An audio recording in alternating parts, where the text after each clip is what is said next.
gonna do another what I eat video. So I've eaten one blueberry from one of my bushes today because there was only one that was ripe. And then I'll show you what I'm gonna have. Off the bees, go to these, and see where that takes me. Halfway through these tangerines, clementines, I'm sorry. Pretty good. I'm already feeling like I got a BM coming on, so that's good. They're doing what they're supposed to. Fiber, guys. Fiber and juice. It's always best, and I don't really do this very often, but it's always best to eat water-rich fruits in the morning.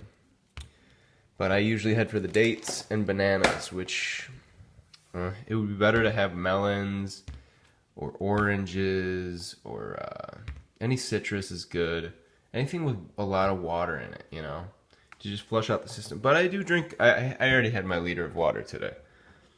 So this is actually my second one that I'm working on, and I woke up late, guys. 4th of July, we had 2 parties to go to, the 4th and the 5th. So,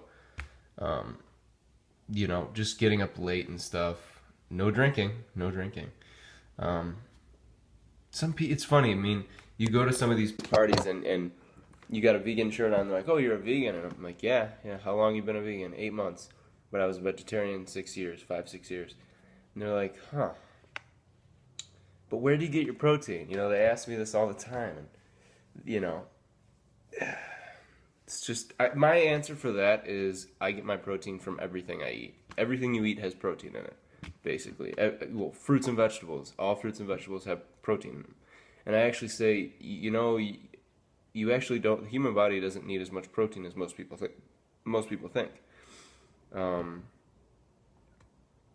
And the other thing is, like, everybody is drinking. Just, it's funny, like, I used to be one of those people, like, getting drunk at parties and stuff. But when you're not drunk and you just are watching people engage in, like, that behavior, it's a little upsetting. Not upsetting, but it's a little disappointing. I mean, you just... Especially when you see just drunk people. Like, just... It's a little sad. I don't know. And I get it. It's 4th of July. You want to have fun. You can drink. That's fine. But it's just... I don't know. It's a little disappointing seeing that. Just seeing people just... like, can't even walk, you know? Whatever. Is it bad? Is it interrupted sleep? What happens? I've done a few sleep deprivation studies. You can hear me in the back, right? I've done a few sleep deprivation studies where I was like, on welfare, had no money. They said, "Harley, we'll give you $400 if we can keep you up for 48 hours. I was like, all right, I'll do it. I'm broke, I'll have a go. It might be a fun experience. But every half an hour, Harley, we have to get you to try and go to sleep. So for 48 hours, every half an hour, they turn the lights off. There's no windows in the room. Well, there was a window, but it was like a painting. And I got to watch all these TV programs or whatever. No, videos. I was not allowed to know what time it was. So I'm in this room for 48 hours, had a toilet next door. I didn't know what the time was, whatever. Every half an hour, they turn the lights off and say, "Go to sleep." And I'm all wired up. And then next door, they can tell if I'm falling asleep. They come in, "Hey, look up." Right? 48 hours, every single half an hour. The first 12 hours, no worries. I'm just laying in the darkness. I'm not going to sleep. But after 36 hours, I'm just like, "Hey, look." And so I did this twice. And I got to learn that every 90 minutes, you have this sort of sleep cycle where you go into a light phase sleep, where your body sort of is almost awake, but you don't remember it. And your body just checks. Is there some danger? No. Is it too cold or too hot? Do you need to get some covers off or some leaves off or whatever? Is there something biting you? You know? Do you need to go to the toilet? Do you need to empty your bladder? So you don't wake up needing to go to pee. Does that make sense? Your body's always checking every 90 or so minutes what it needs to be done. So you didn't wake up because you got cold. Your body, during a light phase of sleep, noticed you were cold, and you sort of felt like you woke up, did something. So you're not actually waking up to pee. That makes sense? You're peeing because your body needs to. The garden again. So my spinach is starting to grow back. Good news. And let's see, lettuce is coming back. Dug up some more potatoes today for a friend who gave me some dog treats. I tried to replant those, but I don't think they're going to make it. They say that I mean, once you dig up the plant and you dig up some potatoes, you can put them back if it's early enough in the season, and they'll grow more potatoes. Watermelon's doing pretty good. I haven't really seen any starting yet, but they're definitely gonna start soon, I think. I think watermelons just take a long time. What else? Bought some chicken wire today to go around this fence. I had some, but it wasn't enough, and I just figured I'd just buy some. Seedlings coming up. These are all spinach, and then some more over here coming up. Where are they? A couple here. These are lettuce. So lettuce on this side, spinach on this side. It's gonna be really nice. And this is partially shaded during the day, so it'll be good. It'll be able to handle the heat of the summer because of that, I think.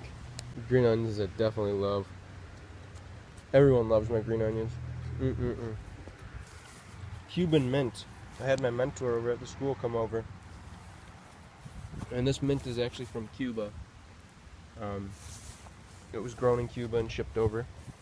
So it's a perennial. It'll come back every year, just like the other mint. I'm just hoping it takes over because I love mint. I love to just come out here and just nibble on a leaf like every day, you know? And just pick one off, nibble on it. Very refreshing. And new beans every day. Every single day I come out here and I grab probably at least 5. They just keep getting bigger.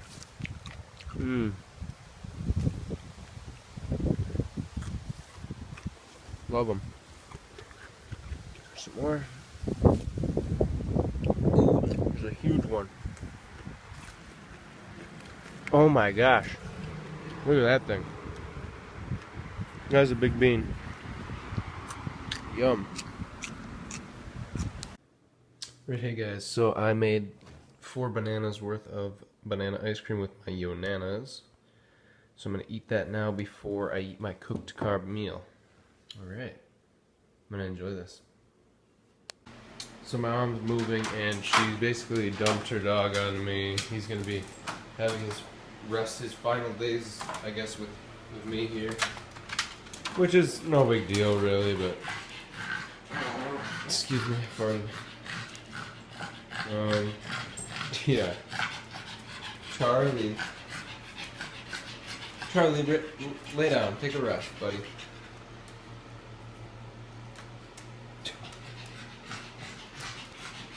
Puggy's like 13 years old. Alright, so my mom just stopped by to drop off Charlie. And she brought me this quinoa salad. It's got carrots, I think it's got green beans and broccoli.